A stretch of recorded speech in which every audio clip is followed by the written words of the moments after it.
Assalamualaikum warahmatullahi wabarakatuh. Waalaikumsalam warahmatullahi wabarakatuh. Apa kabar hari ini? Baik. Oke, baik. Kita berjumpa lagi pada mata pelajaran Bahasa Indonesia. Nah, untuk itu sebelum kita memasuki pembelajaran hari ini, Bapak akan mengajak kamu semua untuk membuat suatu kesepakatan kelas. Nah, kesepakatan kelas inilah yang kalian tulis, yang kalian terapkan, dan kalian taati.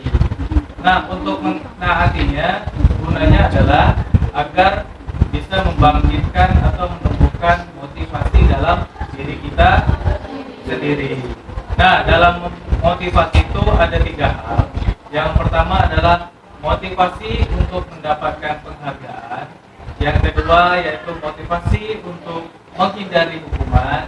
Dan yang lebih bagus lagi adalah motivasi yang berasal dari dalam diri sendiri, yaitu bagaimana kita mentaati keyakinan atau kewajiban universal yang kita yakini.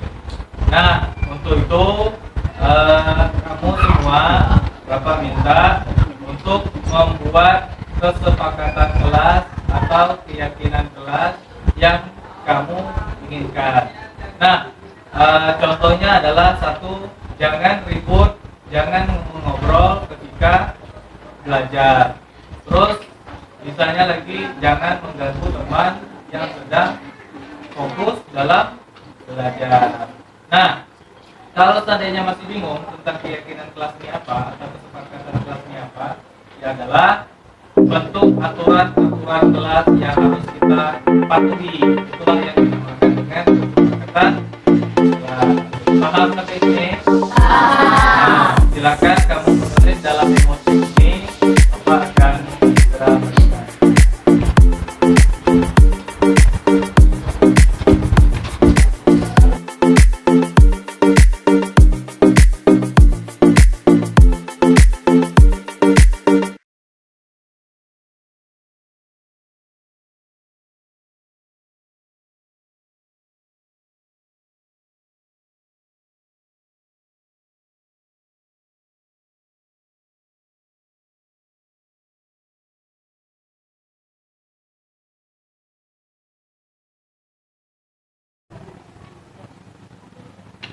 Dia tidak boleh membuang sampah pada meja orang lain.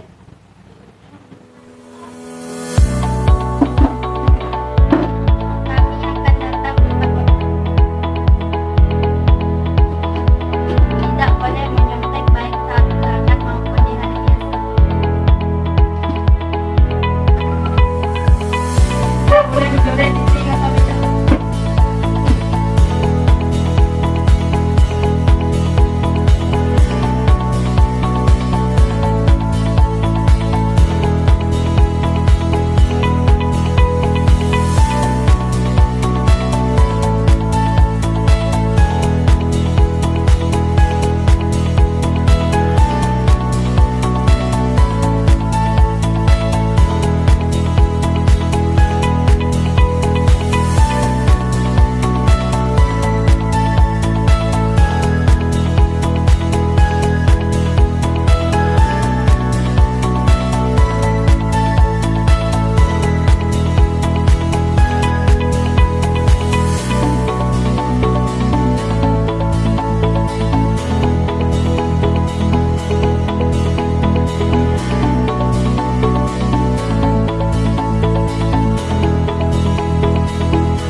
kita telah membuat kesepakatan kelas di sini ada 9 kesepakatan kelas yang harus sama-sama kita patuhi dan kita taati. Nah, ini kesepakatan kita, mohon untuk kita patuhi bersama dan sudah kamu tanda tangani, dan nanti tinggal kita perbagus lagi, percantik lagi agar bisa kita pajang di belakang kelas sehingga kita bisa melihat kesepakatan kelas yang sudah kita tulis, yang sudah kita sepakati secara bersama-sama.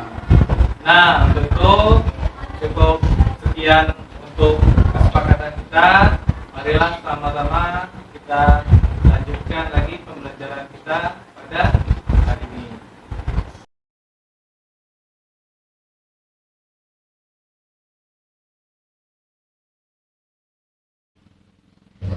Bismillahirrahmanirrahim. Assalamualaikum warahmatullahi wabarakatuh. Waalaikumsalam warahmatullahi wabarakatuh. Alhamdulillahirabbil alamin. Assalatu wassalamu ala asrofil anbiya'i wal mursalin wa ala alihi wa sahbihi rasulillahi ajma'in.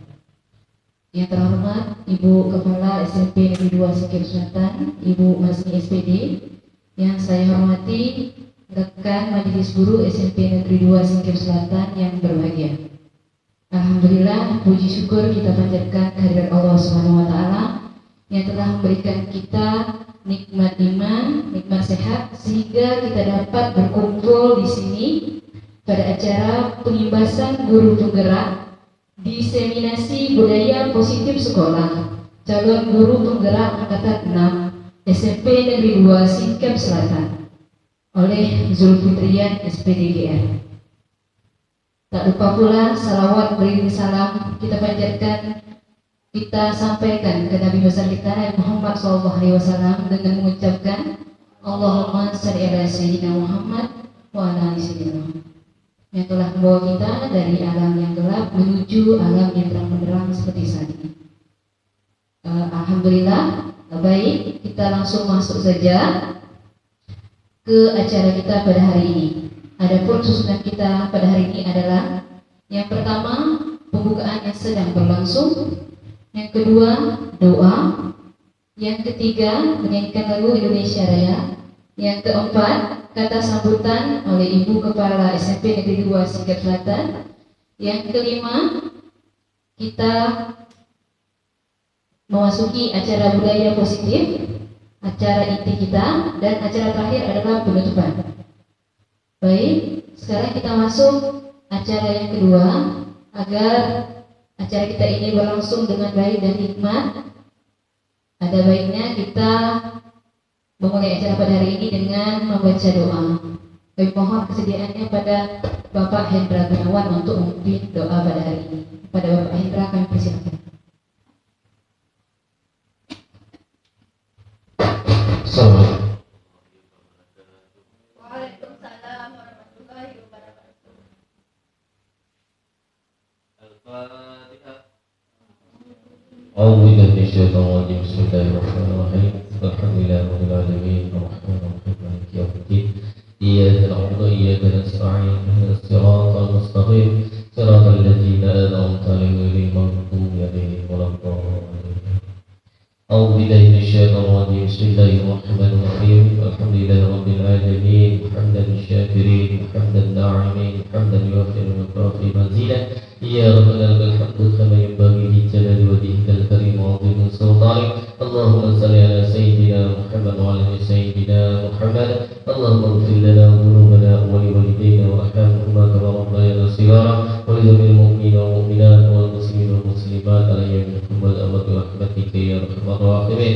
اللهم نسألك السلامة في الدين وعافية في الجسد وزيادة في العلم وبركة في الرزق وتوبة قبل الموت ورحمة عند الموت ومغفرة بعد الموت. اللهم حل علينا في سكرة الموت والنجاة من النار فإن الحساب. ربنا ظلمنا أنفسنا وإن لم تغفر لنا وترحمنا لنكونن من الخاسرين.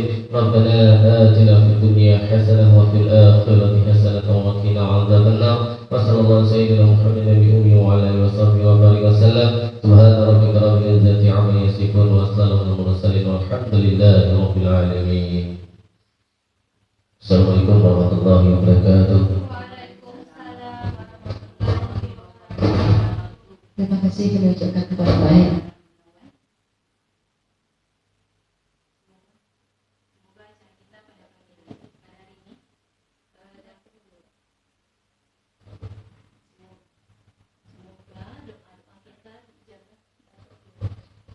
Semoga doa kita dijabah oleh Allah Subhanahu wa taala. Amin amin ya rabbal alamin.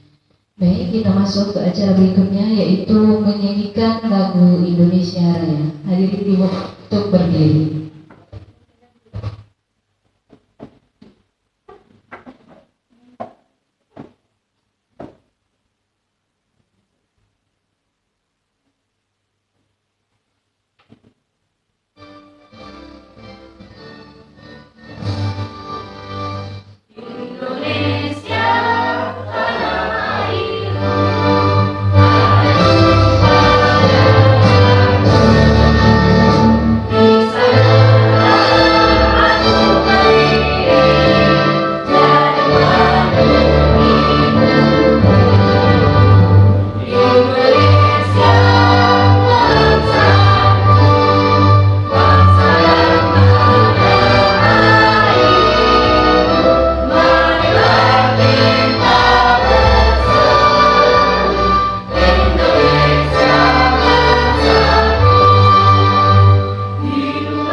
Baiklah, acara kita lanjutkan kembali.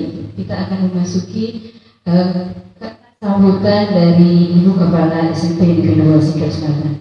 Kepada Ibu Masni SPD NPT kami persilakan. Bismillahirrahmanirrahim. Assalamualaikum warahmatullahi wabarakatuh. Alhamdulillah, puji syukur kita panjatkan kehadiran Allah Subhanahu wa taala yang mana masih memberi kita kesempatan berupa kesehatan sehingga kita dapat berkumpul pada hari ini untuk mengikuti suatu kegiatan yaitu seminar budaya positif sekolah calon guru penggerak angkatan 6 di SMP Negeri 2 Singkep Selatan yang diprakarsai oleh Zulfitrian SPD GL. Dan tak lupa juga kita sampaikan doa kepada junjungan kita Nabi besar Muhammad sallallahu alaihi wasallam dengan mengucapkan Allahumma shalli ala sayyidina Muhammad wa ala sayyidina Muhammad.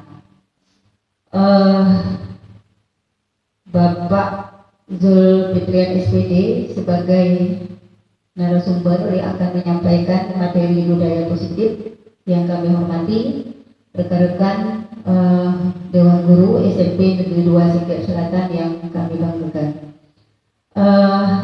Alhamdulillah pada hari ini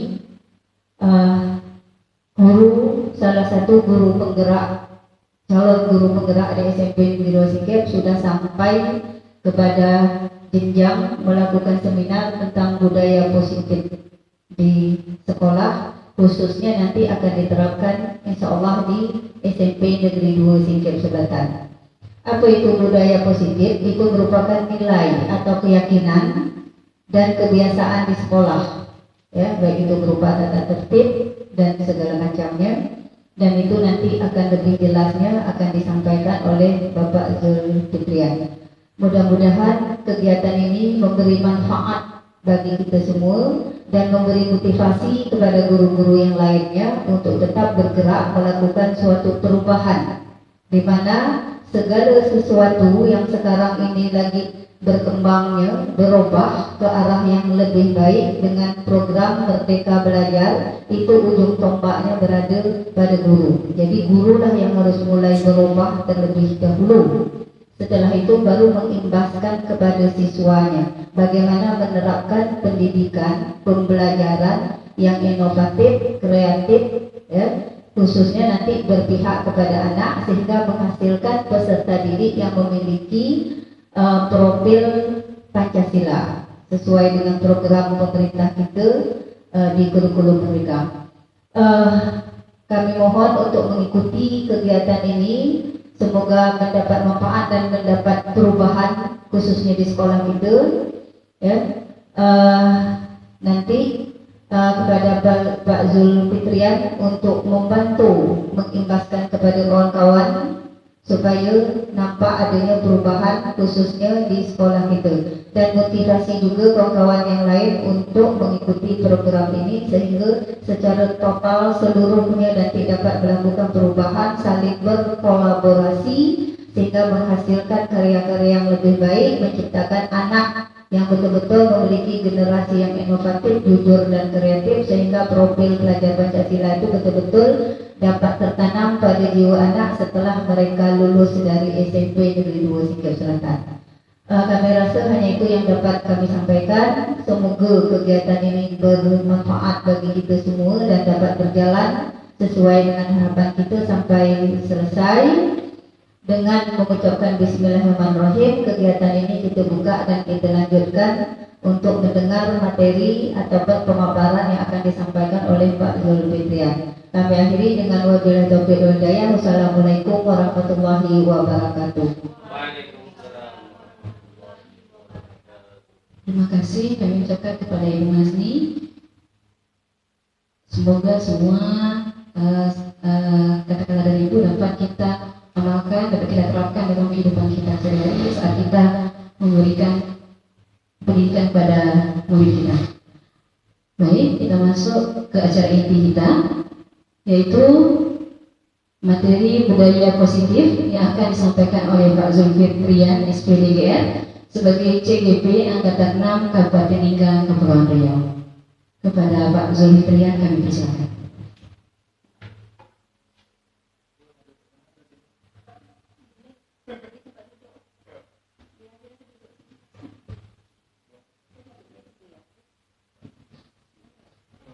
Bismillahirrahmanirrahim. Assalamualaikum warahmatullahi wabarakatuh. Waalaikumsalam warahmatullahi wabarakatuh. Yang terhormat Ibu Kepala SMP Negeri 2 Singkep Selatan, Ibu Masni SPD MPD, yang saya hormati, yang saya banggakan, rekan-rekan guru SMP Negeri 2 Singkep Selatan yang berbahagia, yang semangat terus berjuang untuk memajukan pendidikan di sekolah. Dalam hal ini saya dari utusan langsung sekolah ini kebetulan lulus di guru penggerak dan mendapatkan tugas yaitu pengimbasan pada modul 1.4 yang berkaitan tentang budaya positif.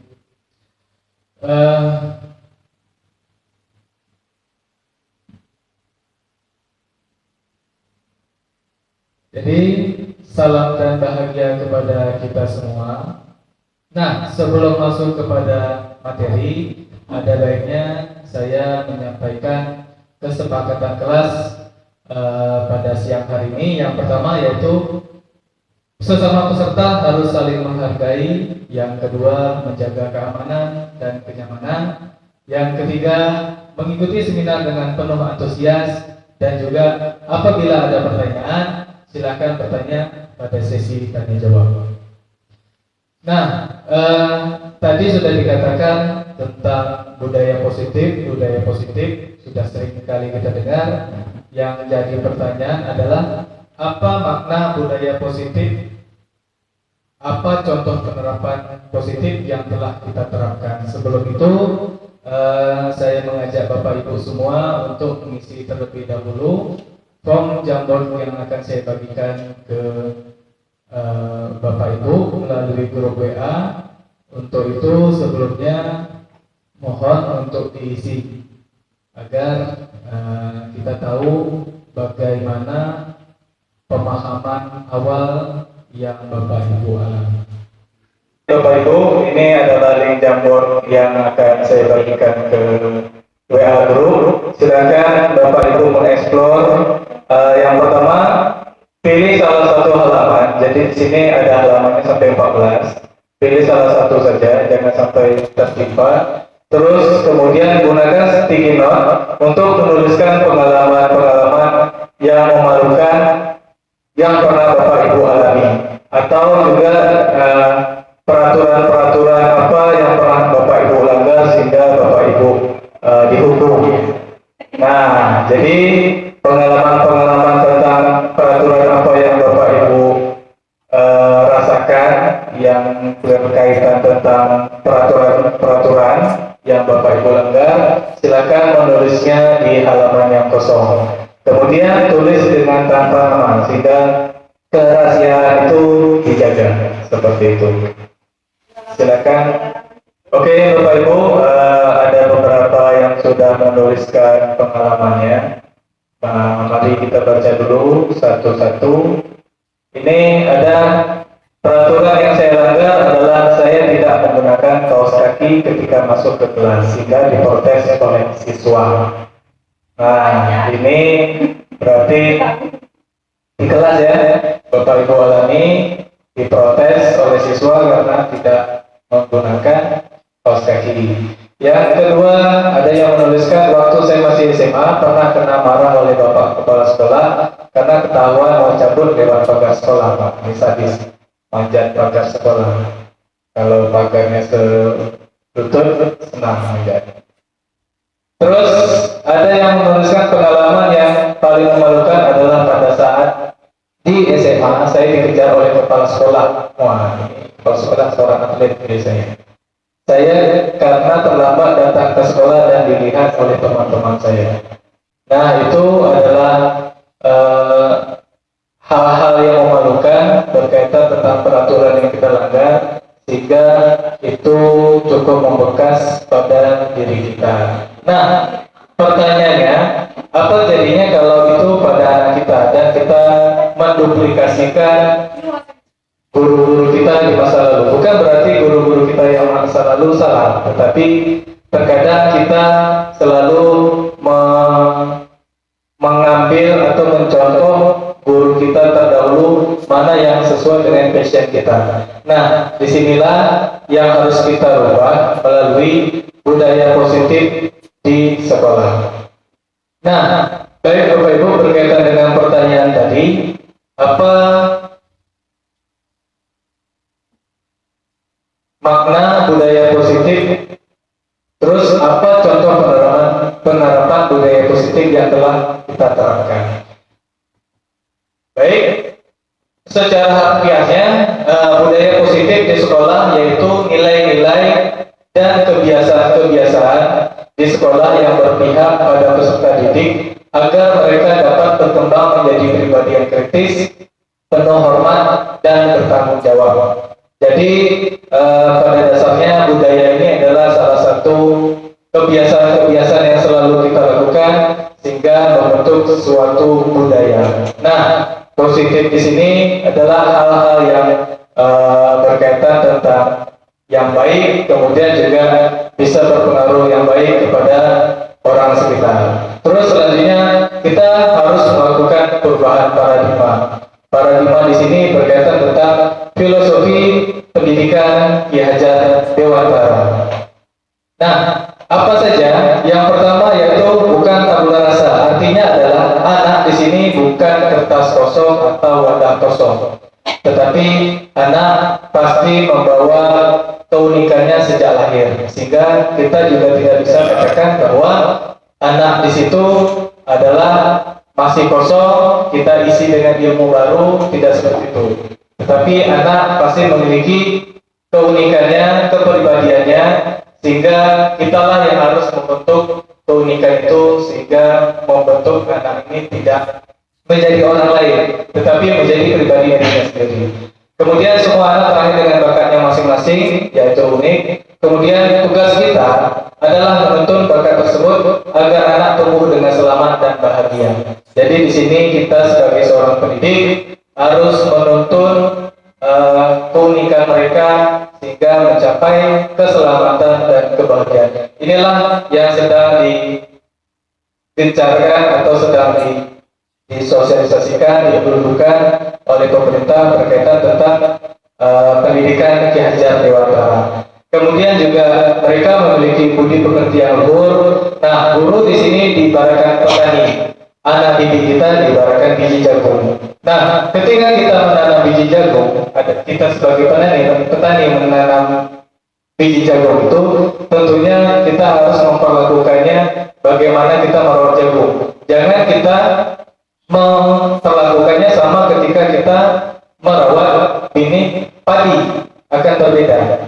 Kalau jagung membutuhkan air yang tidak banyak, tetapi padi membutuhkan air yang banyak, kita samakan, kita jadikan jagung itu kita tuang air ataupun siram air dengan banyak, maka akan beda hasilnya nantinya. Kemudian juga kita menuntun anak ini sesuai dengan kodrat alam dan juga kodrat zamannya. Artinya adalah alam mereka, dunia mereka ya saat ini. Jadi kita tidak bisa membawa mereka pada zaman kita terdahulu. Zaman dahulu kita dalam pembelajaran mungkin tidak mengenal yang namanya internet, jauh sekali. Bahkan telepon saja kita susah. Hanya orang-orang tertentu yang bisa memiliki telepon, apalagi internet. Internet baru ada sekitar 1 dekade belakangan ini. Nah, kita harus menyelesaikan pembelajaran ini berdasarkan kodrat alam mereka. Kodrat alam mereka berkaitan tentang hal-hal di sekitar mereka. Jadi kita manfaatkan hal-hal yang ada di lingkungan mereka. Tidak kita bawa yang terlalu jauh. Karena kalau seandainya kita membawa mereka terlalu jauh, terus memvisualisasikan yang abstrak, maka akan sulit. Tetapi kita ambillah hal-hal yang di lingkungan sekitar sebagai bahan pembelajaran. Zamannya di sini adalah zaman teknologi, jadi tidak globalisasi lagi. Di atasnya ada teknologi. Nah, teknologi lah yang harus kita gunakan di dalam pembelajaran. Jadi dengan buku, dengan sumber belajar buku saja itu mungkin kita katakan kuno, karena memang sudah tidak zamannya lagi. Bahkan anak yang baru lahir sekitar 1 tahun 2 tahun sudah mengenal yang namanya handphone.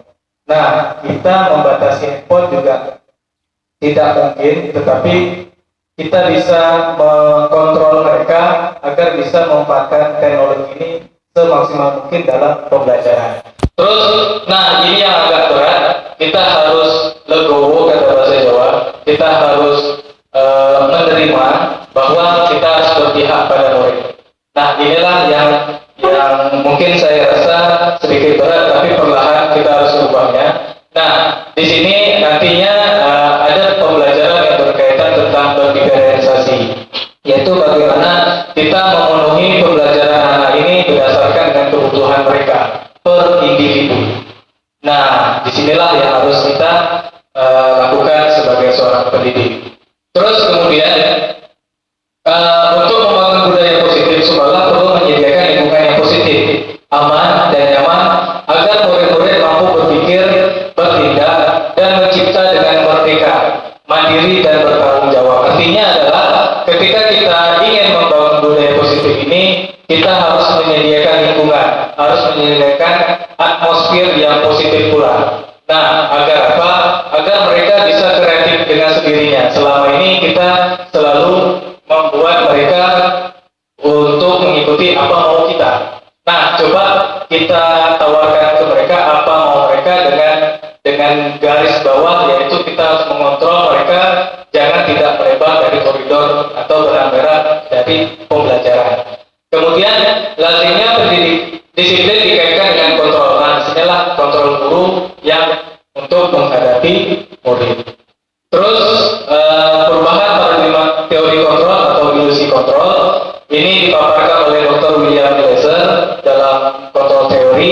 untuk meluruskan miskonsepsi tentang kontrol tersebut. Yang pertama yaitu ilusi guru mengontrol murid, kemudian ilusi bahwa kritik dan membuat orang merasa bersalah dapat menguatkan karakter. Ilusi bahwa semua pengobatan positif efektif dan bermanfaat. Ilusi bahwa orang dewasa memiliki hak untuk memaksa. Nah, inilah perubahan paradigma teori kontrol yang digagas oleh Dr. William Glasser. Terus selanjutnya, bisakah kita mengontrol seseorang? Pertanyaannya, bisakah kita mengontrol seseorang? Nah, di dalam teori tersebut ada yang namanya stimulus respon dan juga teori kontrol. Nah, kita baca satu persatu. Yang pertama adalah kita mencoba mengubah orang agar berpandang sama dengan kita. Teori kontrolnya adalah kita berusaha memahami pandangan orang lain tentang dunia. Nah, ini ada perbedaan. Jadi kita mencoba mengubah orang agar berpandangan sama dengan kita. Teori kontrolnya kita ubah menjadi kita berusaha memahami pandangan orang lain tentang dunia. Artinya di sini kita juga tidak perlu memaksakan kehendak kita. Karena memang sudut pandang atau point of view orang tersebut berbeda-beda. Mungkin saya dengan Ibu Dahlia memandang pas bunga, menurut saya itu pas bunga ini biasa saja. Tapi menurut Bu Dahlia, bunga di tempat ini sangat indah. Jadi Bu Dahlia juga tidak bisa memaksa saya bahwa mengatakan bunga ini indah. Karena menurut persepsi saya biasa saja. Seperti itu. Terus kemudian perilaku buruk dilihat sebagai suatu kesalahan. Nah, semua perilaku memiliki tujuan. Jadi, di dalam stimulus respon ini, perilaku buruk dilihat sebagai suatu kesalahan. Tetapi, di dalam teori kontrol dibantahkan dengan semua perilaku memiliki tujuan. Pastinya, anak didik kita memiliki perilaku itu pasti ada makna tersendiri. Dan kita yang harus menggalinya. Apa dasar mereka membuat atau berperilaku demikian. Nanti akan kita bahas melalui segitiga restitusi. Terus kemudian orang lain bisa mengontrol saya. Terus teori kontrolnya hanya Anda yang bisa mengontrol diri Anda. Jadi kita di sini bukan robot. Jadi kita di sini bukan benda mati yang bisa ditaati oleh dunia luar, tetapi hanya kitalah yang bisa mengontrol diri kita. Nah, disinilah yang harus kita lakukan kepada anak. Bagaimana anak ini bisa memiliki pengontrolan diri mereka berdasarkan intrinsik mereka, tidak dari ekstrinsik, tidak dari motivasi dari luar, tetapi dari dalam. Kemudian pemaksaan pada saat bujukan gagal. Jadi ketika kita membujuk anak, terus kita lakukan pemaksaan ketika bujukan ini gagal. Nah, teori kontrolnya adalah kolaborasi dan kesepakatan menciptakan pilihan-pilihan baru. Nah, di sini kita sudah melakukan rujukan, telah melakukan persuasif, pendekatan persuasif kepada anak, tetapi gagal. Nah, kita bisa menggunakan kolaborasi dan kesepakatan agar tercipta pilihan-pilihan baru. Nah, terakhir model berpikir menang atau kalah. Nah, berpikir menang. Jadi di sini kita tidak ada berkompetisi, tapi bagaimana kita sama-sama mencapai satu tujuan yang sama, walaupun terlambat tetapi sampai. Jadi kita tidak berpikir lagi kalahnya, tapi kita harus berpikir menang dan menang, seperti itu. Terus apa makna disiplin dalam diri kita? Nah, di sini kata disiplin sering dikaitkan dengan tata tertib, teratur, dan juga kepatuhan pada peraturan. Kata disiplin juga sering dihubungkan dengan hukuman. Padahal itu sungguh berbeda karena belajar dengan disiplin tidak harus dengan memberi hukuman. Justru itu adalah salah satu alternatif terakhir dan kalau perlu tidak digunakan sama sekali. Nah, ini dikatakan disiplin karena memang dari zaman saya sekolah sampai sekarang ini memang disiplin ini sangat erat sekali dengan hukuman. Apabila kita melanggar kedisiplinan, maka kita akan mendapatkan hukuman. Nah, inilah yang harus kita berubah untuk sama-sama kita lakukan di sekolah. Terus Ki Hajar Dewantara menyatakan bahwa untuk mencapai kemerdekaan atau dalam konteks pendidikan kita saat ini dan untuk menciptakan murid yang merdeka, syarat utamanya adalah harus ada disiplin disiplin yang kuat. Disiplin yang dimaksud adalah disiplin diri yang memotivasi internal. Jika kita tidak memiliki motivasi internal, maka kita memerlukan pihak lain untuk disiplinkan kita. Nah, ini dia pendapat dari Ki Hajar Dewantara. Nah, teori motivasi perilaku manusia. Untuk menghindari ketidaknyamanan atau hukuman, apa yang akan terjadi apabila saya tidak melakukannya? Ini pertanyaan yang muncul. Ini berkaitan tentang motivasi eksternal. Kemudian turun lagi untuk mendapatkan imbalan dari orang lain. Nah, pertanyaannya, apa yang akan saya dapatkan apabila saya melakukannya? Nah, ini yang seringkali kita dengar dari ucapan anak-anak kita. Ketika kita meminta mereka untuk melakukan sesuatu, pasti ada pertanyaan, apa Pak yang saya dapat Pak kalau saya melakukan ini? Nah, ini biasanya juga motivasi eksternal.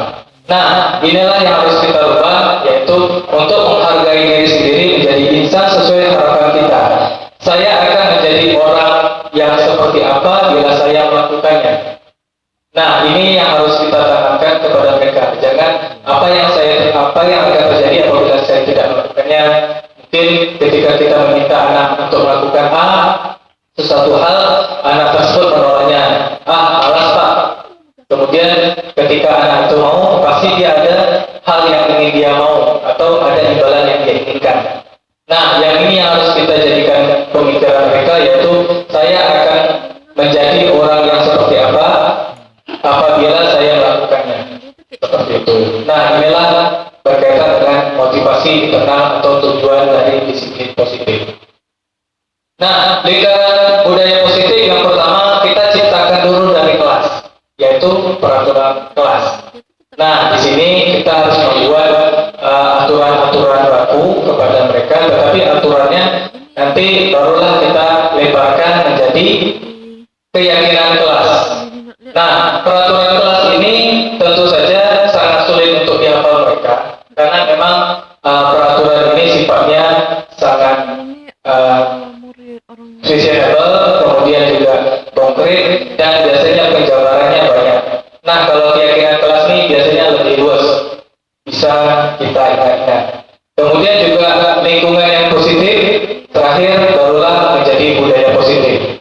Inilah lingkaran budaya positif yang harus kita mulai dari kelas dulu. Jadi kita tidak bisa sampai ke sini budaya positif, tetapi peraturan kelas kita tidak kita jalankan, karena memang hal-hal kecil itu dari kelas.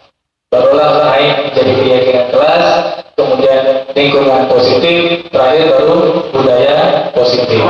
Seperti itu. Nah, ini dia antara keyakinan kelas, hukuman dan penghargaan. Ternyata apa yang kita lakukan, mungkin saya atau mungkin Bapak Ibu pernah melakukannya. Ternyata di sini ada penjabarannya. Mengapa tidak peraturan saja? Mengapa harus keyakinan kelas? Tadi saya katakan kita harus mulai dari peraturan kelas, baru kita lebarkan menjadi keyakinan kelas. Nah, keyakinan kelas inilah yang harus kita kembangkan. Nah, mengapa kita tidak memiliki peraturan harus menggunakan helm bila mengendarai kendaraan roda 2? Mengapa kita memiliki peraturan 3M, menggunakan masker, mencuci tangan, dan menjaga jarak? Mengapa kita memiliki peraturan harus datang tepat waktu pada saat mengikuti pelatihan? Untuk mendukung motivasi intrinsik, kembali ke nilai-nilai atau keyakinan-keyakinan lebih menggerakkan seorang dibandingkan mengikuti serangkaian peraturan-peraturan. Karena terkadang peraturan-peraturan itu sangat susah untuk kita ingat, dan terkadang peraturan itu ada untuk dilanggar. Ada orang atau beberapa kalangan mengatakan demikian. Nah, inilah yang harus kita lakukan, yaitu keyakinan kelas.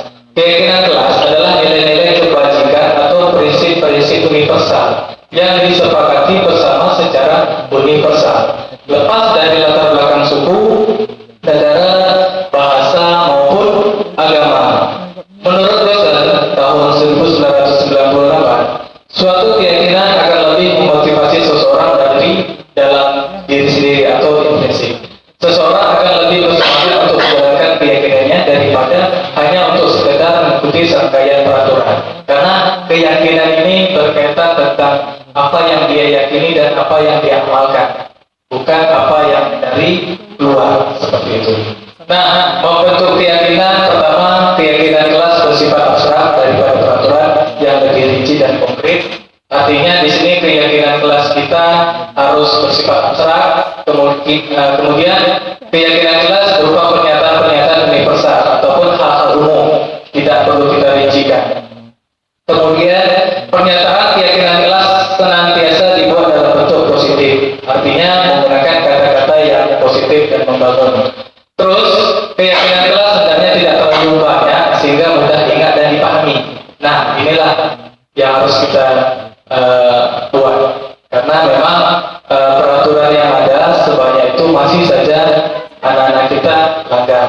Nah, kita coba ubah menjadi keyakinan. Nah, keyakinan ini tentu dengan bentuknya umum, kemudian juga dibuat dengan kata positif, dan mereka juga mudah memahami dan mudah diingat. Kemudian semua warga kelas sebaiknya ikut berkontribusi dalam membuat kegiatan kelas lewat curah pendapat. Artinya kita jajak pendapat kepada mereka tentang apa keyakinan kelas atau kelas impian mereka yang mereka inginkan, yang mereka harapkan, bukan yang kita inginkan. Karena sifat kita bukan memaksa mereka, tetapi kita mengajak mereka untuk membangun bersama. Kemudian bersedia menjawab kembali keyakinan kelas dari waktu ke waktu. Artinya keyakinan ini tidak baku, tetapi bisa kita ubah sesuai dengan keadaan. Jadi tidak baku, tetapi bisa kita ubah. Nah, ini perbedaannya antara peraturan kelas dengan keyakinan kelas. Peraturan kelas versus keyakinan kelas. Nah, peraturan selalu kembalikan buku pada tempatnya. Keyakinan kelas kita lihat yaitu tanggung jawab. Kemudian dilarang mengganggu orang lain. Nah, di sini keyakinannya adalah menghormati orang lain dan diri sendiri. Hadir di sekolah 15 menit sebelum pembelajaran dimulai. Menghormati orang lain, komitmen pada tujuan, artinya berkomitmen. Kemudian dilarang melakukan kekerasan. Di sini keyakinannya adalah menjaga keselamatan dan menghormati orang lain. Kemudian dilarang menggunakan narkoba, yaitu menjaga kesehatan, bergantian atau menunggu giliran. Artinya kita meminta anak untuk bersabar, artinya menghormati orang lain. Kemudian gunakan masker, menjaga kesehatan juga menjaga keselamatan. Terakhir, jangan berlari di kelas atau koridor, misal menjaga keselamatan dan keamanan. Jadi dari kata positif ini, menjaga kesehatan, menghormati orang lain, tanggung jawab, berkomitmen, ini adalah salah satu bentuk keyakinan kelas. Nah, tinggal ketika mereka melanggar ini, kita tinggal arahkan, kita bertanya. Nah, nanti akan saya sampaikan di segitiga institusi. Nah, ini adalah contoh penerapan yang pernah saya lakukan di kelas, kebetulan di kelas 7 beberapa waktu yang lalu, terkait tentang membuat keyakinan kelas. Yang pertama adalah kita membimbing siswa membuat keyakinan kelas. Nah, di sini kita mengarahkan mereka bagaimana keinginan kelas atau peraturan ataupun apa keyakinan yang akan mereka laksanakan di kelas. Nah, ini kita tawarkan kepada mereka.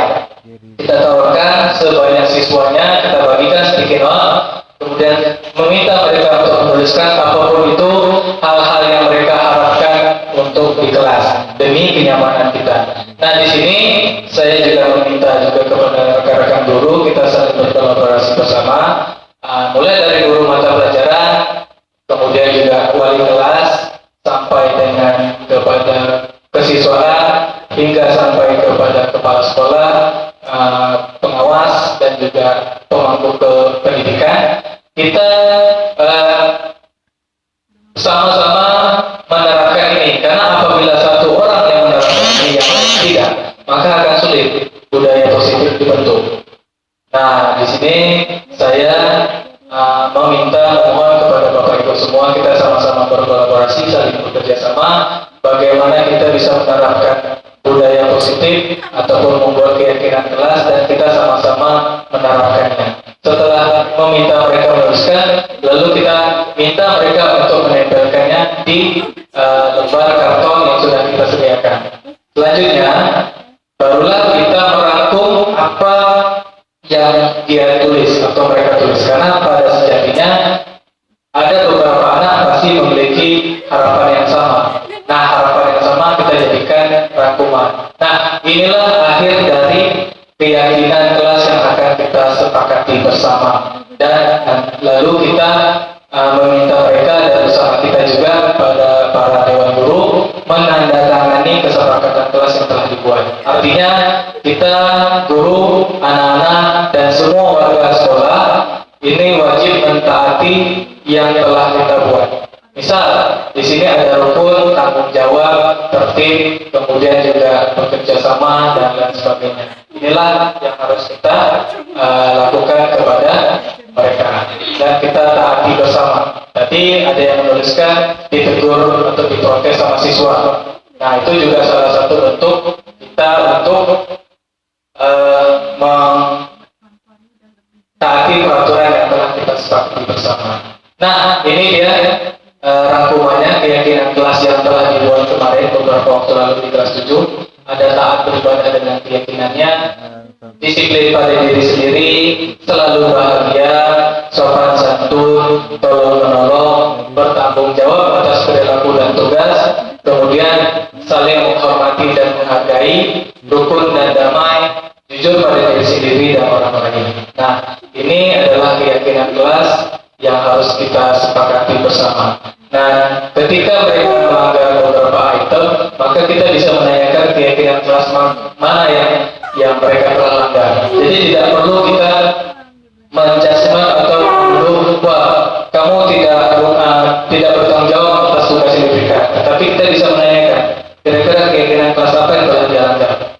Nah, seperti itu. Karena bentuknya ini ada 9, akan mudah diingat mereka daripada peraturan kelas yang bisa sampai 30 ke atas. Seperti itu.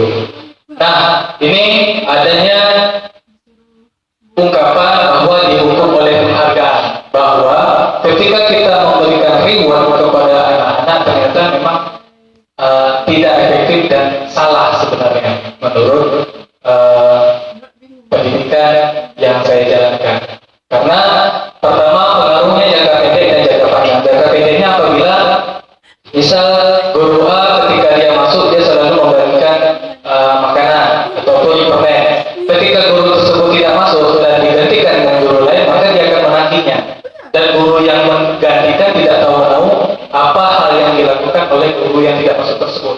Ini akan membahayakan karena nantinya seharian motivasi mereka untuk belajar akan terganggu karena sudah terbiasa diberikan reward atau semacam penghargaan secara terus-menerus, dan mereka ini kaitannya dengan eksternal, motivasinya dari luar. Kemudian jangka panjangnya adalah apabila guru tersebut dimutasikan, apabila guru tersebut pindah keluar, maka ini akan membuat mereka menjadi tidak nyaman digantikan dengan guru lain, seperti itu.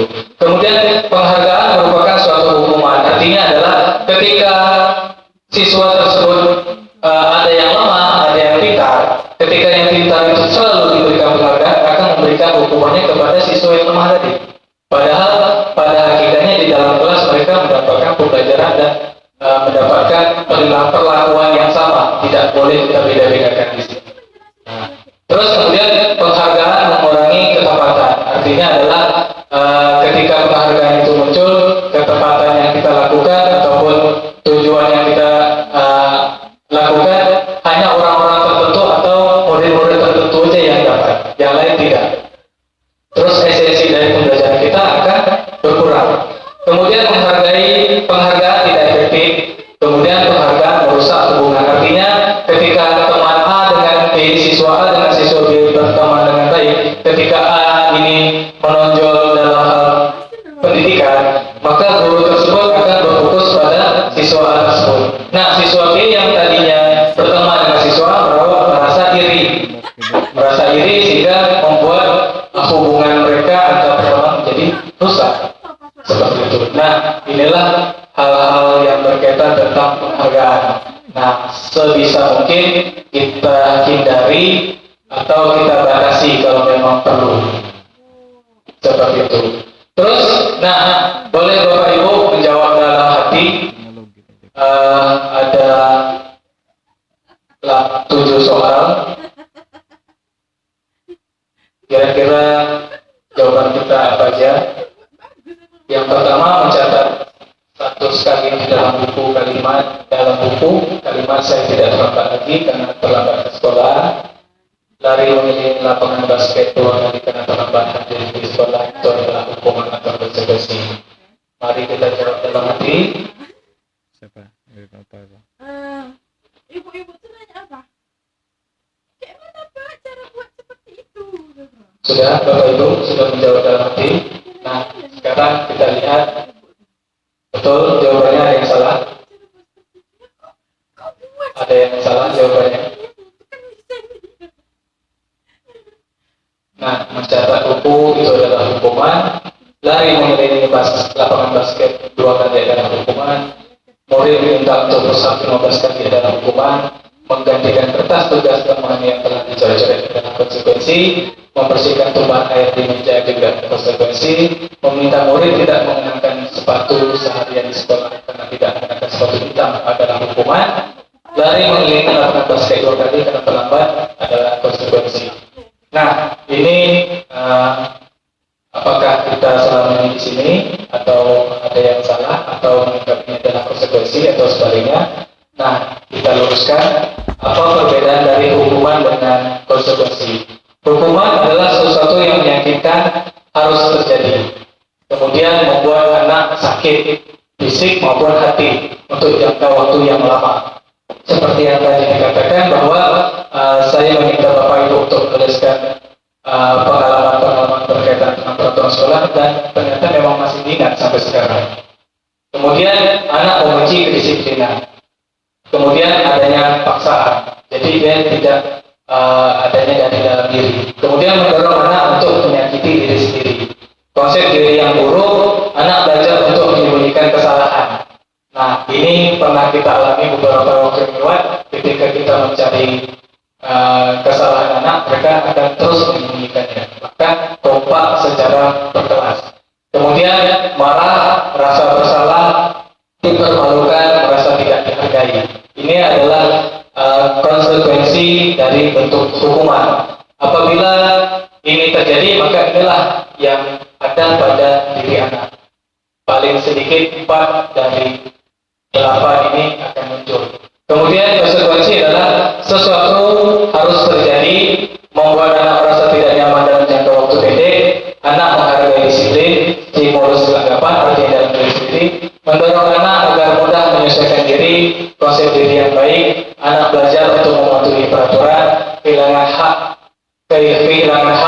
dibuat tidak nyaman, diasingkan untuk sementara atau dalam waktu yang pendek. Ini disatu dari restitution dari Diane Gosser dalam buku The 5 Position of Control dari Yayasan Pendidikan Luhur tahun 2005. Terus kebutuhan dasar manusia. Nah, ini adalah kebutuhan dasar manusia, ada 5, dan ini juga ada pada anak kita, ada pada siswa kita. Yang pertama adanya cinta kasih ataupun rasa diterima. Kemudian adanya penguasaan, adanya kebebasan, terus kesenangan dan survival, artinya adalah bertahan hidup. Nah, ini kelima ini adalah hal yang kita butuhkan baik sebagai manusia dan juga anak-anak kita butuhkan mereka sebagai individu. Nah, ada ilustrasi contoh kasus.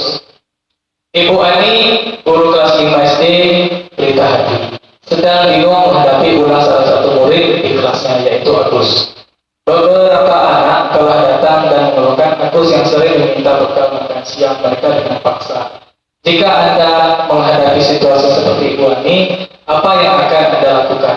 Menurut Anda, kira-kira apa alasan Agus melakukan itu? Oke, jika Anda menghadapi situasi seperti Ibu Ani, apa yang akan Anda lakukan? Menurut Anda, kira-kira apa alasan Agus melakukan hal itu? Kira-kira Bapak Ibu boleh dijawab dari kelima ini. Agus ini membutuhkan kebutuhan dari apa? Bagian cinta kasih atau diterimakah, penguasaankah, kebebasankah, kesenangan atau bertahan hidup? Bertahan hidup. Cinta kasih. Ada lagi yang lain?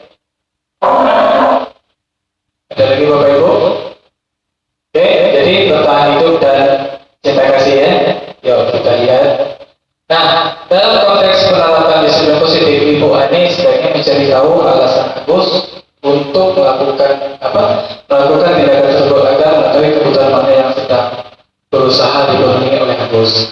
Nah, satu, apabila jawaban Agus karena ia lapar dan orang tuanya tidak membawakannya bekal, artinya kebutuhannya adalah bertahan hidup. Karena dia tidak mau bekal, dia meminta bekalnya orang lain. Artinya dia kelaparan.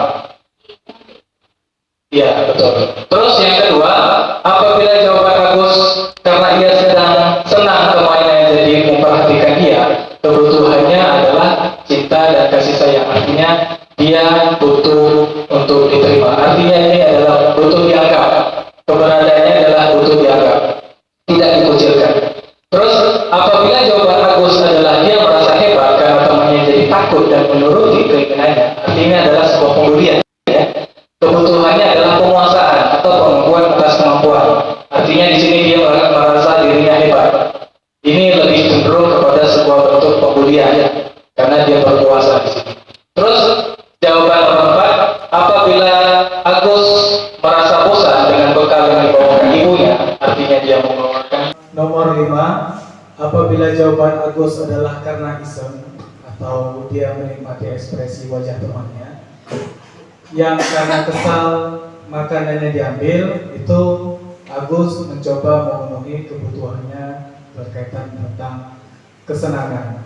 Nah, jadi kita sebagai guru, ketika kita menemukan perilaku siswa yang menurut kita menyimpang, maka kita harus gali dulu kira-kira apa jawaban dari atas perilaku yang dia perbuat.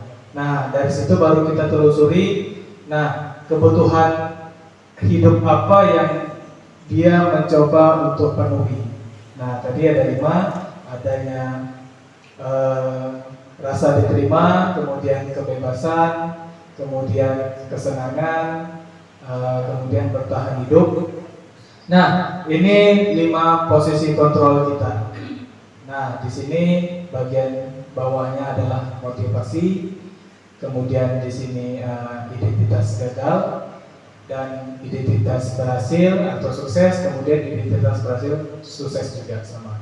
Nah, kita bahas dari yang pertama, yaitu identitas gagal ini, dan kebanyakan kita selalu berasa di posisi ini. Yang pertama adalah menghukum atau sebagai penghukum. Nah, biasanya mengeluarkan kata-kata menghardik, menunjuk-nunjuk, menyakiti, menyindir. Nah, ini adalah salah satu perilaku penghukum. Kemudian guru berkata, kalau kamu tidak melakukannya, awas ya, rasakan. Nah, ini dia yang sering kita ucapkan.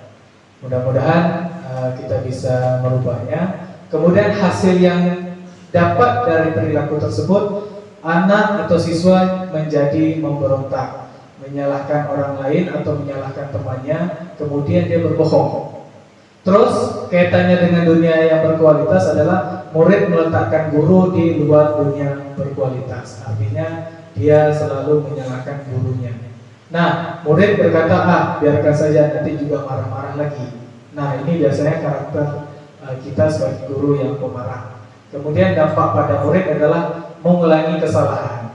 Nah, ketika kita pada posisi penghukum, maka seringkali anak melakukan kesalahan, mengulangi kesalahan yang sama, karena memang posisi penghukum ini akibatnya, dampaknya kepada murid adalah dia selalu mengulang-ulang lagi kesalahan. Nah, coba kalau kita bergeser kepada guru sebagai pembuat merasa bersalah. Ketika guru berceramah dan mengatakan, seharusnya ini, seharusnya ibu kecewa terhadap kamu bla bla bla bla. Maka guru berkata, kamu seharusnya sudah tahu, ibu lelah sekali mengatakannya, ibu stres misal. Terus kemudian hasilnya yang didapat menyembunyikan atau menyangkal, dan lagi-lagi dia berbohong. Kemudian murid berkata, maafkan saya. Dia akan sangat mudah berkata-kata atau meminta maaf. Kemudian dampaknya pada murid adalah dia merasa rendah diri. Nah, ini adalah posisi kontrol yang gagal atau identitasnya gagal. Nah, kita tepuk dada tanya selera, kira-kira kita posisi yang mana selama ini. Nah, kemudian identitas berhasil atau sukses, dan ini adalah bagian dari kontrol dari luar, artinya dari eksternal. Biasanya di sini mengharapkan imbalan atau ketergantungan pada orang lain. Kita posisikan kita sebagai guru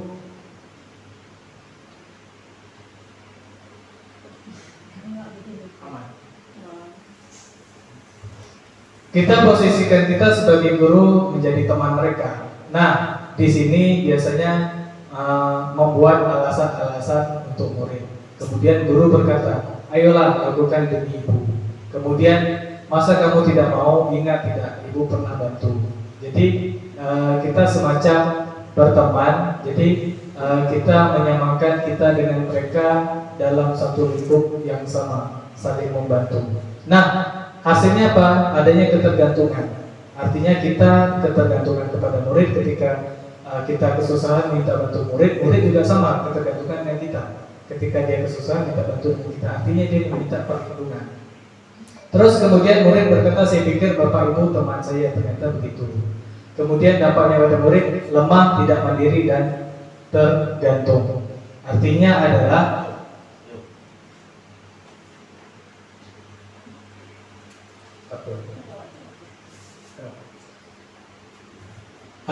adalah murid menjadi lemah, tidak mandiri dan tergantung.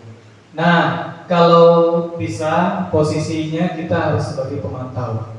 Ini dia, pemantau atau seminimal-minimal mungkin kita sebagai teman. Jangan lagi kita pada posisi identitas yang gagal. Saya sendiri mengakui juga ketika belajar modul ini saya pada posisi yang penghukum. Bahkan yang paling bawah penghukum, karena kita menegakkan disiplin. Dan tadi saya katakan disiplin itu cenderung kepada hukuman. Nah, kita sebagai pemantau jadi menghitung atau mengukur. Misal kita berkata apa peraturannya. Ketika siswa melakukan kesalahan, maka kita bertanya kepada mereka apa peraturan yang ada. Kemudian apa peraturan yang telah kita sepakati. Nah, di sini hasilnya adalah siswa akan menyelesaikan diri, terus kemudian dia akan berlaku baik ketika diawasi. Jadi hanya diawasi sajalah dia berlaku baik. Ketika kita tidak mengawasi mereka, maka murid ini akan bisa kembali lagi ke perilaku yang buruk. Jadi dia hanya di depan kita baik. Gitu. Kemudian murid berkata, berapa banyak bintang yang saya harus peroleh, berapa halaman yang harus saya tulis. Kemudian dampak pada murid menitik beratkan pada sanksi atau hadiah untuk dirinya. Nah, ini juga berbahaya Bapak Ibu. Ketika kita memberikan reward, juga sama berbahayanya dengan penghukum. Karena kalau misalnya kita sehari saja mengeluarkan uang sekitar 5.000 atau 10.000 saja, nah berapa banyak kelas yang kita masuki, berapa kali kita memberikan tekor. Dan jadi jangan dibiasakan juga, karena khawatirnya nanti anak akan cenderung meminta-minta seperti itu. Terus, nah ini adalah posisi yang paling terakhir yang seminimal mungkin harus kita berada di sini. Dan sejatuh-jatuhnya adalah di sini pemantau, atau paling jatuh lagi kita sebagai teman. Dan ini adalah yang paling ideal menurut pembelajaran kurikulum Merdeka. Yaitu pertama, kita mengajukan pertanyaan-pertanyaan. Misal ketika siswa melakukan kesalahan, maka kita ajukan pertanyaan-pertanyaan. Tidak perlu menghardik, tidak perlu menghukum, tidak perlu berkata-kata. Cukup bertanya, kita giring pertanyaannya sampai kepada apa yang kita yakini, kemudian apa yang bisa kamu kerjakan untuk memperbaiki masalah ini. Nah, jadi di sini kita meminta mereka untuk memperbaikinya. Jadi kita abaikan dulu apa yang dia lakukan, karena memang pada dasarnya ketika dia melakukan itu pasti dia saling keterkaitannya dengan kebutuhan dasar yang mereka butuhkan. Betul, ada 5 kebutuhan dasar tadi, karena ini saling terkait. Nah, posisi kontrol inilah yang kita harus kuasai, dan posisi manajer adalah paling idealnya kita. Kemudian hasilnya apa? Akan terjadi penguatan pada pribadi siswa tersebut. Kemudian murid akan berkata, bagaimana cara saya bisa memperbaiki keadaan. Jadi di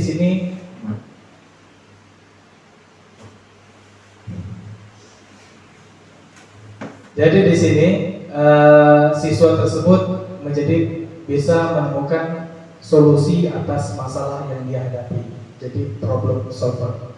Kemudian dampak pada murid adalah mengevaluasi diri, bagaimana cara memperbaiki dirinya. Nah, disinilah posisi manajer kita sebagai guru kepada murid kita, dan inilah hasilnya, yaitu menghargai diri sendiri. Dan ini kaitannya melalui intrinsik. Jadi siswa tersebut kita kontrol mereka, kita bangun motivasi mereka dari dalam, tidak dari luar lagi. Nah, jadi ketika dia melakukan kesalahan atau secara tidak sengaja melakukan kesalahan, maka kita upayakan arahkan mereka apa yang harus dia lakukan untuk memperbaiki kesalahan. Memang di awal akan sulit karena memang ini perubahannya secara mendadak, tapi perlahan-lahan kita mulai lebih dari sekarang. Bagaimana posisi kita, terus kita juga harus saling bersinergi, upaya kita bersama-sama saling berkolaborasi untuk melakukan perubahan, dan paling tidak kita sudah berada pada posisi manajer, dan inilah kita harus terapkan mulai dari sekarang kepada murid kita. Untuk di awal pastinya akan terkejut, mereka pasti akan melihat aneh karena kita melakukan perubahan dadakan, tetapi sebisa mungkin penghukum atau pembuat rasa bersalah kita hindari. Kalaupun memang terjadi, ya kita kembali lagi ke awal di mana posisi kita yang seharusnya. Kemudian apa itu restitusi? Restitusi adalah proses menciptakan kondisi bagi murid untuk memperbaiki kesalahan mereka, sehingga mereka bisa kembali pada kelompok mereka dengan karakter yang lebih kuat. Ini menurut Gosen. Kemudian 9 ciri restitusi. Yang pertama, bukan untuk menembus kesalahan, namun untuk belajar dari kesalahan. Kemudian kedua, memperbaiki hubungan. Kemudian yang ketiga, tawaran dan bukan paksaan. Keempat, restitusi menuntut untuk melihat ke dalam diri pribadi. Kemudian 5, restitusi mencari kebutuhan dasar yang mendasari tindakan. Terus restitusi diri adalah cara yang paling baik untuk memperbaiki diri. Restitusi fokus pada karakter dan bukan tindakan. Kemudian restitusi fokus pada solusi. Restitusi mengembalikan murid yang berbuat salah pada kelompoknya. Artinya di sini kita tidak menghakimi, tidak mengucilkan mereka, tetapi kita ingin mengembalikan mereka kepada posisi awal mereka, sejatinya seorang manusia yang utuh. Kemudian ini dia segitiga restitusi yang harus kita lakukan ketika kita menemukan pelanggaran atau keyakinan kelas yang kita sudah sepakati ada pelanggaran di sana. Maka pertama kali yang harus kita lakukan adalah menstabilkan identitas. Nah, kita cukup katakan kepada siswa, setiap orang pasti pernah melakukan kesalahan, dan kita guru mengakui juga kepada mereka bahwa kita pernah juga melakukan kesalahan. Nah, kita katakan lagi kepada mereka, kamu bukan satu-satunya yang pernah melakukan ini. Artinya dia tidak sendirian, tetapi banyak orang lain yang pernah melakukannya. Artinya jadi dia di sini perasaan dia tidak terkucilkan. Kemudian kita lanjut kepada validasi tindakan yang salah. Nah, di sini kita menanyakan alasan apa atau mengapa dia melakukan tindakan tersebut. Apakah untuk memenuhi kebutuhan dasar mereka ataupun tindakan apa. Kemudian adakah cara yang lebih efektif untuk mendapatkan apa yang kamu butuhkan? Artinya ketika dia melakukan hal tersebut karena iseng atau kesenangan, kira-kira kita arahkan apa yang bisa yang lebih efektif untuk memenuhi kebutuhan kesenangan tersebut. Nah, kita kirim kebutuhan dasar mereka ke hal yang lebih baik. Terus akhirnya kita menanyakan keyakinan. Kita kembalikan mereka pada posisi awal, keyakinan kelas apa yang telah kita sepakati. Karena pada dasarnya dia telah melakukan pelanggaran. Nah, di sini banyak hal, misalnya Dia terlambat datang ke sekolah, artinya di situ dia melanggar kedisiplinan. Mengganggu orang lain, artinya dia melanggar menghargai orang lain. Kemudian dia berbohong, berarti di situ dia melanggar keyakinan tidak bertanggung jawab atau bertanggung jawab. Nah, disitulah makanya kita buat secara universal atau secara umum, artinya ketika kesalahan-kesalahan itu kita meminta mereka untuk mengelompokkan mana keyakinan yang telah mereka langgar di situ. Nah, makanya keyakinan kelas tidak perlu kita buat konkret ciri-cirinya, tetapi secara umum nantinya itu kita akan jabarkan melalui diri mereka masing-masing. Tidak perlu lagi kita berceramah menyebutkan peraturan-peraturan yang begitu banyak yang telah mereka langgar. Kemudian terakhir, kamu ingin menjadi orang seperti apa? Artinya kita tanyakan dia ingin menjadi orang yang seperti apa. Artinya di sini ketika dia melakukan kesenangan, apa yang ingin dia ingin menjadi apa dia? Ketika dia ingin menjadikan diri dia orang yang pribadi yang baik, kemudian kita bisa tanyakan kembali, kira-kira apa yang bisa dia lakukan untuk menjadi pribadi yang baik, seperti itu. Nah, ini dia. Nah, beberapa waktu lalu pernah saya demonstrasikan penerapan segitiga restitusi di kelas. Namun ada hal-hal tertentu ya siswa sedikit kaget dengan kegiatan ini, tetapi mereka sedikit banyak sudah paham. Nah, tinggal lagi kita memolesnya. Saya mengambil kelas 7 dengan alasan kebetulan dia juga siswa baru dan belum 1 semester, sehingga masih fresh-freshnya berada di SMP ini, dan dialah kita buat budaya positif agar mengakar lebih kuat. Untuk 78 tinggal kita mengikuti, menyesuaikan, artinya 78 bisa mengikuti ekosistem ataupun lingkungan yang ada di sekolah kita, seperti itu. Terus kemudian terima kasih telah selesai pemaparan saya berkaitan tentang segitiga berkaitan tentang budaya positif di sekolah, dan kesemua ini adalah saling berkesinambungan, saling keterkaitan antara satu dengan yang lainnya, sehingga nantinya kita bisa melaksanakannya bersama-sama di kelas. Kita tidak sendirian, kita bisa saling menguatkan, sehingga budaya positif yang diidam-idamkan, yang diimpikan, dan yang diinginkan oleh Kiai Dewantara bisa terwujud dengan maksimal. Dan mohon maaf kepada Bapak Ibu, bukan artinya saya mengajar Bapak Ibu dalam istilah mengajar ikan pernah, tetapi saya menyampaikan apa yang saya sampaikan dapatkan, sehingga bisa menularkan budaya positif ini ke teman-teman semuanya. Terima kasih. Mohon maaf apabila ada kesalahan. Terima kasih atas atensinya. Saya tutup. Assalamualaikum warahmatullahi wabarakatuh.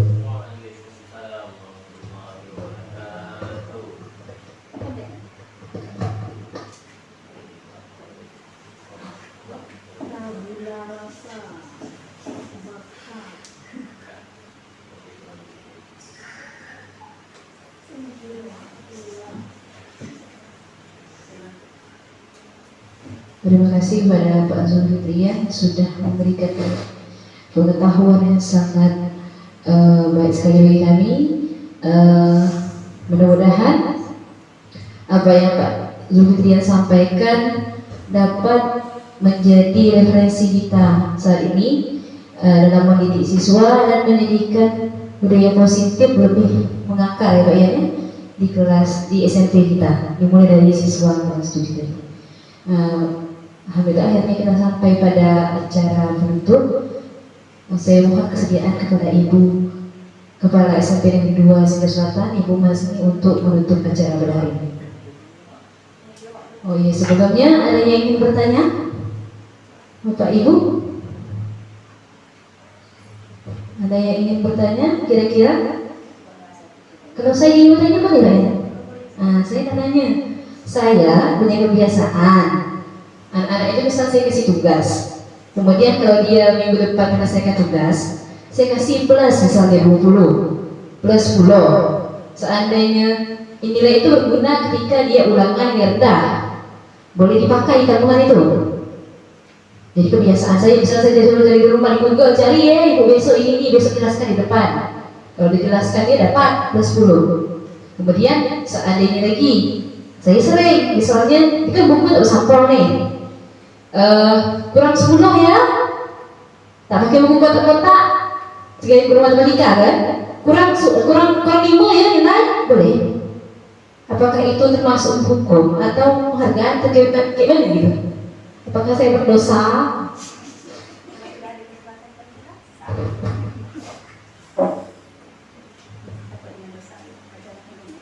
Oke, baik, terima kasih Ibu Amalia atas pertanyaannya, bagus sekali. Sebenarnya apa yang Ibu lakukan itu kita anggap saja sebagai pengakuan dosa, Bapak Ibu. Sebenarnya memang itu salah satu bentuk yang saya katakan tadi adalah konsekuensi dan juga penghargaan. Artinya itu adalah hal-hal yang perlu kita hindari. Namun apabila itu sudah kita kesepakati bersama, itu tidak jadi masalah. Makanya di sini di awal hal yang harus kita lakukan adalah kesepakatan terlebih dahulu. Nah, ketika kesepakatan itu telah kita setujui bersama, kita kesepakati bersama, artinya yang tadi Ibu lakukan udah betul.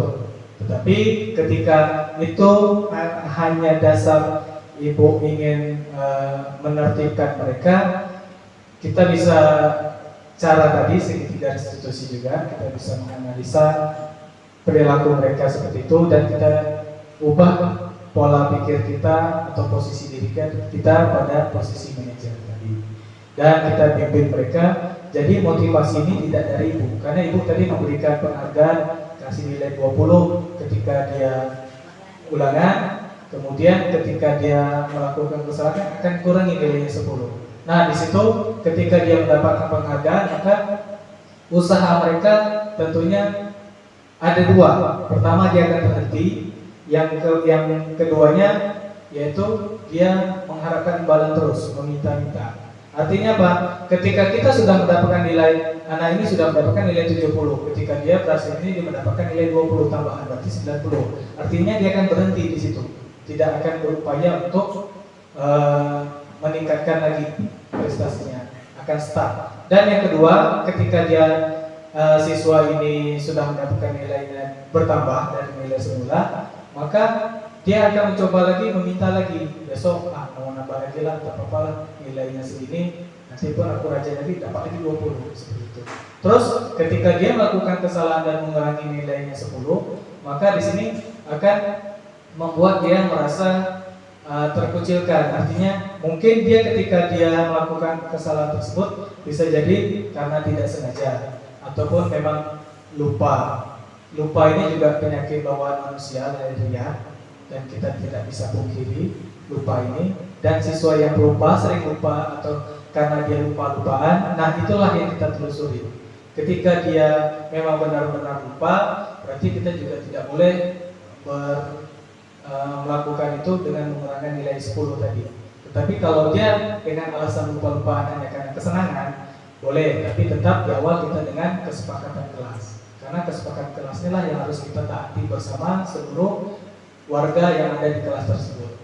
Dan apabila itu sudah disepakati kelas per kelas, maka nantinya akan menjadi keyakinan sekolah. Nah, keyakinan sekolah inilah yang akan lebih kuat lagi dan akan mencakup merangkum keseluruhan dari kelas-kelas tersebut. Demikian Ibu. Apakah Ibu terjawab? Tapi masih boleh dilakukan atau tidak? Kalau masih boleh dilakukan, kalau dapat dikurangi perlahan, jangan terlalu terkejut. Maksudnya pelan-pelan, tidak masuk.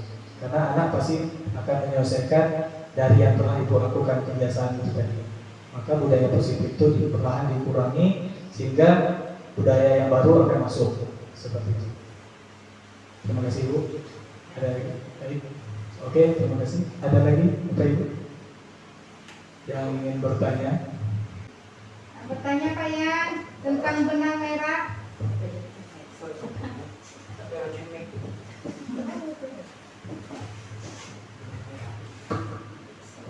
Assalamualaikum warahmatullahi wabarakatuh. Pertanyaan kami di sini tentang benang merah.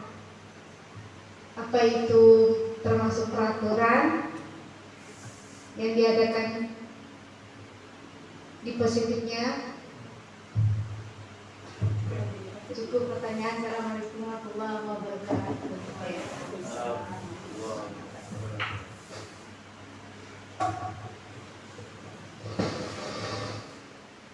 Oke, baik Ibu. Pertanyaannya, apakah benang merah itu adalah salah satu bentuk dari keyakinan kelas atau budaya positif? Betul? Oke. Nah, dikatakan benang merah ini sebenarnya adalah konotasinya sama dengan peraturan.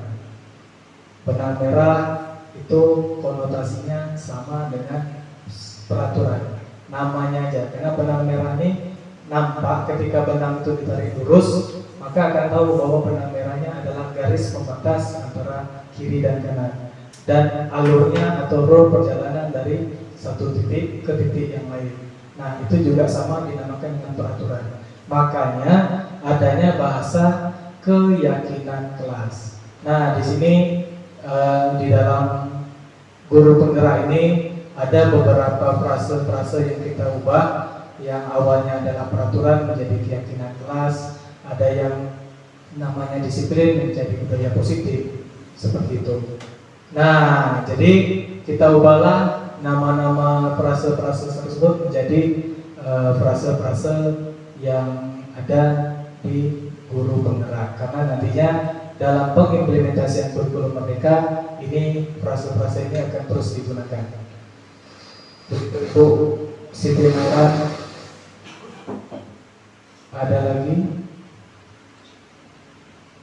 Pak M, ada?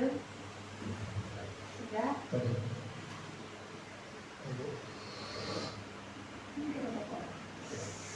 Oke, terima kasih. Jika tidak ada pertanyaannya lagi, saya rasa kita semua bisa menjalankannya, dan jika ada pertanyaan lagi bisa kita diskusikan bersama di saat jam-jam kosong atau waktu istirahat. Baik Bapak Ibu, terima kasih. Sekian dari saya. Assalamualaikum warahmatullahi wabarakatuh.